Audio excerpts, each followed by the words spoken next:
Hello and welcome back to another video from the Luxygen world of billionaires, luxury, and mega projects. We will take an exclusive look at the Burj Khalifa, the world's tallest skyscraper, and take an in-depth look into its engineering secrets. The Burj Khalifa, a modern engineering masterpiece that stands in the midst of a powerful Arabian wind, is certainly a work of art. Starting with its surprisingly simple hexagonal core, we'll go over all of the design secrets of the world's tallest skyscraper in today's video. Because of its distinctive design and lighting, this astounding work of civil engineering may even mislead the wind. The Burj Khalifa's hexagonal core is its essence, thanks to modern technology. The Burj Khalifa's built-in RCC core is the ultimate hero, allowing it to stand tall despite Dubai's terrible windstorms and balancing the building's weight. The entire building's lift system is likewise housed in this hub. A narrow core like this is extremely unstable, but Skidmore, the team that designed the Burj Khalifa, came up with a creative solution that may fall at any time. They employed similar supports around the core of the wall and took inspiration from buttresses we generally see on dams to hold the core of the wall. They gave the buttresses a step-shaped design to make the towers surrounding them more practicable. Buildings are usually vertical, as we all know. They are never inclined, but here's the kicker. The buttresses were constructed by Skidmore engineers so that you may live next to them and not even notice they're there. The architects of the Burj Khalifa also cleverly exploited this area for passageways, allowing visitors to walk between the buttress walls to their flats from the lift. The architects then erected massive glass facades surrounding the buttresses, which provide a stunning view from all sides to all of the hotels and living areas inside. These cross walls and columns provided the necessary support for these glass facades. When you evaluate the circumstance, the structure is saved from falling over by the forces of resistance coming from the buttresses on the opposite side. The combined impact of both these buttresses, which are at an angle on the left-hand side, repels the wind's force.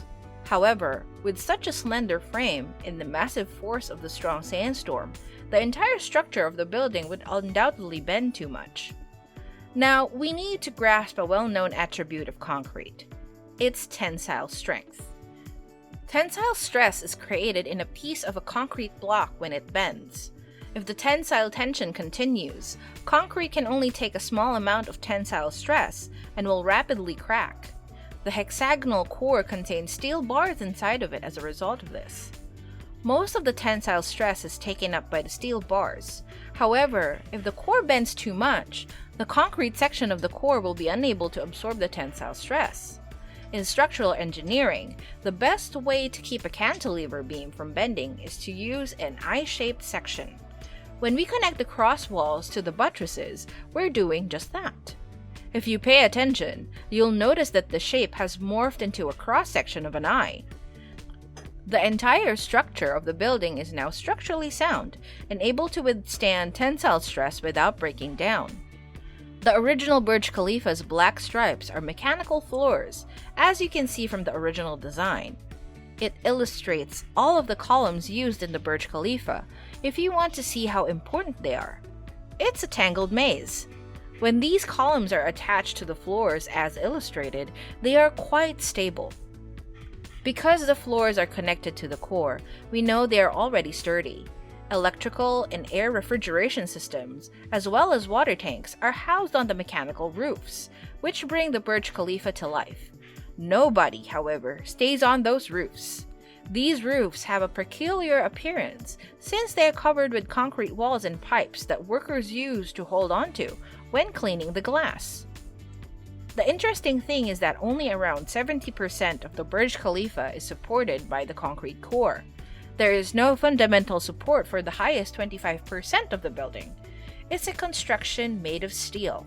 In windy weather, the top of the Burj Khalifa is allowed to bend and swing by around 6 feet, despite the fact that it mostly discourages expenditure. Don't be alarmed if you feel an oscillation similar to an earthquake, because steel can readily withstand tensile loads. The Burj Khalifa is most likely wobbling in the wind. The hexagonal core is able to endure torsion, which is the twist and shear stress caused by the wind, thanks to reinforced concrete. The Burj Khalifa is also known as a stiffened rod in the face of the wind because of its incredible buttressed core structure. This is what the Burj Khalifa looks like as a result of our design methodology.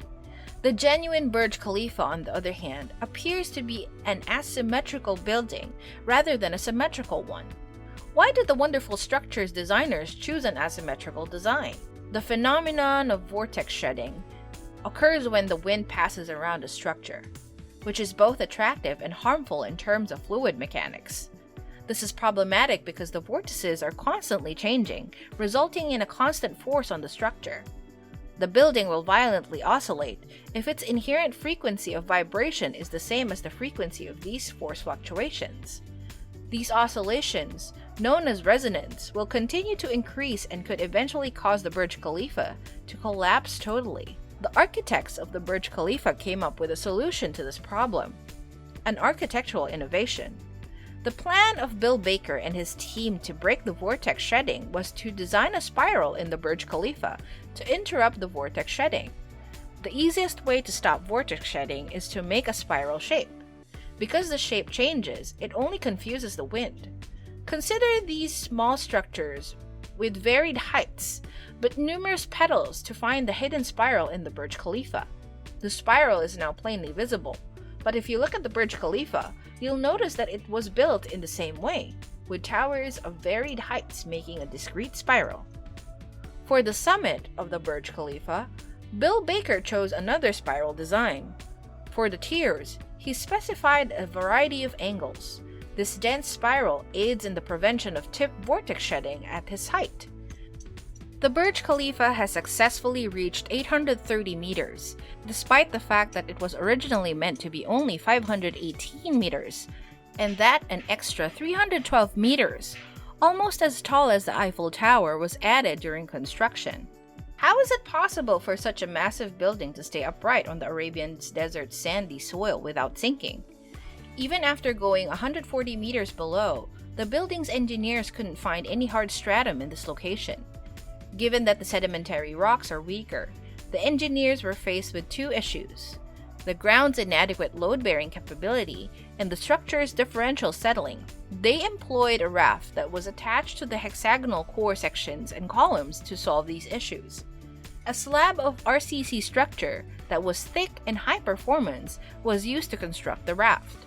This raft evenly distributes the building's weight over a broader sand surface, preventing uneven settlement. However, how will such a massive mass be supported by the weak sand and rocks? This raft will simply float away. Using several RCC piles, Bill Baker came up with a solution. The building's load will be supported by the friction between the pile's surface and the weak yet rigid sedimentary rocks. One of Dubai's most extensively cultivated flowers, the spider lily, influenced the structural design of the flower-like petals directly above the building's foundation. The Burj Khalifa has been struck by lightning, which is both interesting and scary.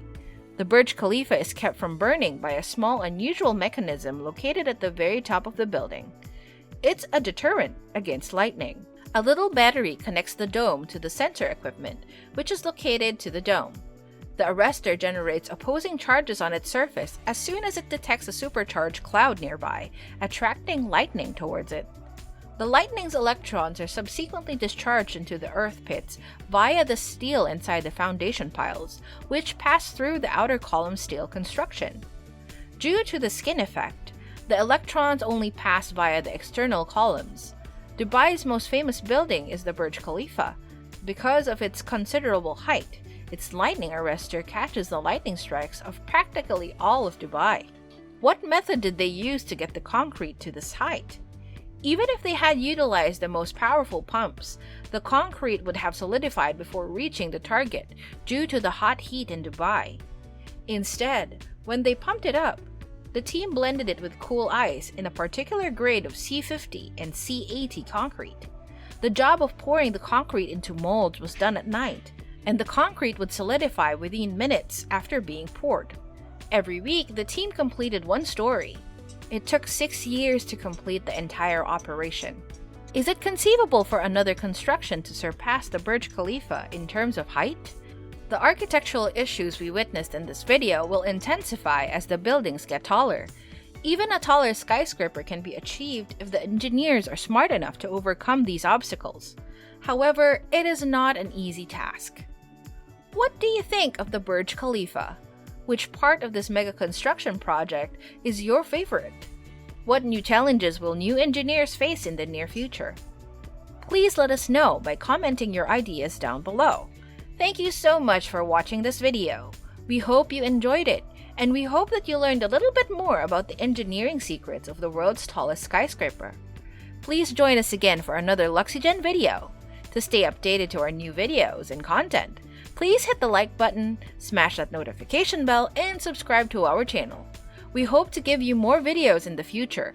Until then, take care and see you in the next Luxygen video.